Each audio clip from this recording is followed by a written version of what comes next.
ലൈഫിൽ ഇങ്ങനെ ചില സിറ്റുവേഷൻസിലൊക്കെ നമ്മൾ അകപ്പെട്ടു പോട്ടോ. നമ്മൾ ചിലപ്പോൾ നമ്മളൊരു പബ്ലിക് സ്പോട്ടിൽ വെച്ചിട്ടായിരിക്കും, അല്ലെങ്കിൽ നമ്മൾ ഏതെങ്കിലും സ്ട്രേഞ്ച് ആയിട്ടുള്ള ലാൻഡിൽ പോയിട്ട് അവിടെ വെച്ചിട്ടായിരിക്കും. എനിക്ക് അങ്ങനെ ഒരു എക്സ്പീരിയൻസ് ഉണ്ടായിട്ടുണ്ട്. ഒന്നല്ല കേട്ടോ, പല എക്സ്പീരിയൻസ് ഉണ്ടായിട്ടുണ്ട്. ഈ നമ്മളിപ്പോൾ സംസാരിക്കാൻ പോകുന്ന സിനിമയിൽ അത്ര രൂക്ഷമായ സംഭവമല്ല കേട്ടോ, ചെറിയ കാര്യങ്ങളാണ്. പക്ഷേ നമ്മളപ്പോൾ അവിടെ ഇരുന്നിട്ട് എന്താ ചിന്തിക്കുക, എന്താ നമ്മുടെ ജീവിതത്തിൽ ഇങ്ങനെ സംഭവിക്കുന്നതെന്നൊക്കെ വിചാരിച്ചിട്ട് നമ്മൾ വെറുതെ ഇരുന്ന് ചിന്തിച്ച് സമയം കളയും. പക്ഷേ ഒരിക്കലും ചെയ്യരുത്. ഏറ്റവും പ്രാക്ടിക്കലായിട്ട് സൊല്യൂഷൻ എടുത്തിട്ട് നമ്മൾ മൂവ് ചെയ്യാൻ ശ്രമിക്കണം. അത് മാത്രമാണ് ഇതിനുള്ളൊരു സൊല്യൂഷൻ. അപ്പോൾ നമ്മൾ പറഞ്ഞു വരുന്ന സ്റ്റോളൻ എന്ന് പറഞ്ഞ സിനിമയിലെ സ്റ്റോറിയാണ്.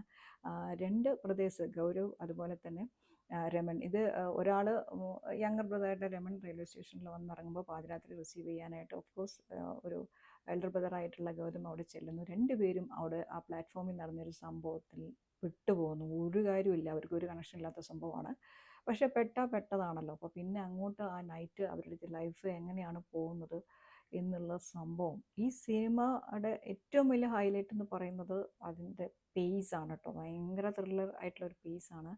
നമുക്ക് ഇതിന് ഡിവിയേറ്റ് ചെയ്തിട്ട് ഈ സിനിമ കാണാമെന്ന് നിങ്ങൾ വിചാരിക്കരുത്. സംഭവം പ്രേമലുള്ള സിനിമയാണല്ലോ. അപ്പോൾ അങ്ങനെ നമ്മളൊന്ന് മാറ്റി വെച്ച് പോസ് ചെയ്തിട്ട് കാണാമെന്ന് വിചാരിക്കരുത്. കാരണം അത് നമ്മൾ ഈ സിനിമ സമ്മതിക്കാൻ വഴിയില്ല.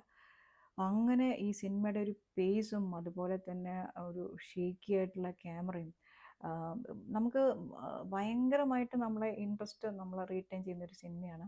അപ്പോൾ ഇതിൽ ഒരു എസ്കേപ്പ് റൂട്ടൊക്കെ വരുമ്പോൾ വളരെ പ്രാക്ടിക്കലായിട്ടുള്ള എൽഡർ ബ്രദർ പിന്നെ രമണോട് പറയുന്നു നമുക്ക് രക്ഷപ്പെടാമെന്ന് പറയുമ്പോൾ വളരെ ഐഡിയലിസ്റ്റ് ആയിട്ടുള്ള രമൺ പറയുന്നത് ഇത് ഈ സിനിമയിലൊരു ടേക്ക് അവേ കൂടിയാണ് കേട്ടോ. അതായത് നമ്മൾ ലൈഫിൽ എപ്പോഴെങ്കിലും നമ്മൾ ഇതിനങ്ങനെ ഒരു സിറ്റുവേഷനിലൊക്കെ പെടുമ്പോൾ ഹെൽപ്ലെസ് ആയിട്ടുള്ള മനുഷ്യന്മാർക്ക് വേണ്ടി നമ്മൾ സ്റ്റാൻഡ് ചെയ്യണമെന്ന് പറയുന്നത്. ബീങ് എ ഹ്യൂമൻ, അത് നമ്മുടെ റെസ്പോൺസിബിലിറ്റിയാണ്. പക്ഷെ അതിന് കൊടുക്കേണ്ടി വരുന്ന വിലയാണ് ഈ സിനിമയുടെ ഒരു തീം എന്ന് പറയുന്നത്. ഞാൻ നേരത്തെ പറഞ്ഞല്ലോ, ഈ സിനിമയുടെ ഏറ്റവും വലിയത് അതിൻ്റെ പേസും ഷേക്കി ക്യാമറയാണ്. ക്യാമറ ചെയ്തിരിക്കുന്നത് ഇഷാൻ ഘോഷാണ്. നമുക്ക് റെഫർ ചെയ്യാതിരിക്കാൻ പറ്റില്ല. എഡിറ്റിംഗ് ശ്രേയസ്, ഇവർ രണ്ടുപേരും നമുക്ക് റെഫർ ചെയ്തിരിക്കുന്നത്. അതിൻ്റെ ഷോട്ടുകൾ കണ്ടാൽ നിങ്ങൾക്ക് പറയുന്നത് മനസ്സിലാവും.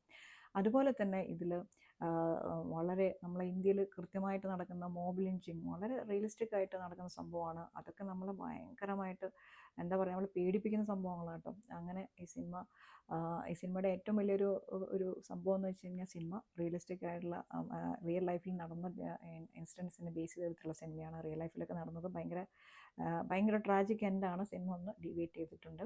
അപ്പോൾ സിനിമയുടെ ഏറ്റവും വലിയ ഹൈലൈറ്റ് 3 ആക്ടേഴ്സാണ്. അതായത് പിന്നെ അഭിഷേക് ബാനർജി, അതുപോലെ തന്നെ ശുഭം വർദ്ധൻ, പിന്നെ ലേഡി ജുംബ എന്ന് പറഞ്ഞ ഒരു ക്യാരക്ടറുണ്ട്. മിയ മോസിലാണ് ചെയ്തിരിക്കുന്നത്. നമുക്ക് റിയലിസ്റ്റിക് എന്നൊക്കെ പറഞ്ഞു കഴിഞ്ഞാൽ ഈ സിനിമയിൽ ആക്ടിങ് കണ്ടാൽ നിങ്ങളുടെ കണ്ണ് തള്ളിപ്പോവും. ആ രീതിയിലാണ് ഈ 3 ആക്ടേഴ്സും ഈ സിനിമയിൽ അഭിനയിച്ചിരിക്കുന്നത്. സിനിമ ഡയറക്റ്റ് ചെയ്തിരിക്കുന്നത് കരൺ തേജ്പാലാണ്. കരണിൻ്റെ ഡെബ്യൂ ഡയറക്ഷനാണ് എന്നൊന്നും നമുക്ക് വിശ്വസിക്കാൻ പറ്റില്ല.